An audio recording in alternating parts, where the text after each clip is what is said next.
So Prestige is 15 years old as a group, and it consists of really three main businesses. The largest business is a renewable energy infrastructure team of nearly 70 people up in Cambridge. And essentially, our main strategy is around dealing with waste to energy and renewable energy infrastructure. We've been involved in about 50 different renewable energy projects, which amazingly power about 1 million homes in the United Kingdom. And so we've built a fairly significant team over the last 15 years to really source and originate that from a debt perspective. So we run private market funds that are really focused on the debt side of that transaction.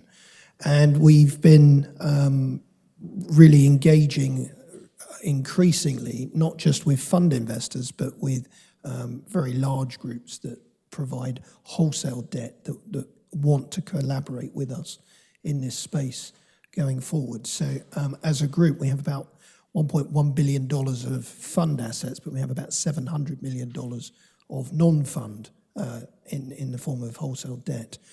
And all I can say really as an observation is that the global pandemic accelerated the whole ESG movement. And so far it feels like that the war in Ukraine has turbocharged it insofar as the level of discussion, the level of interest in the space is really sort of moving to a very different level. So that's really what we do. And clearly ESG is an enormous part of that. And recently regulation has played a bigger part of that in Europe with these new rules that have come out called SFDR. Every fund in Europe is desperately trying to upgrade to an Article 8 or an Article 9 fund if they can.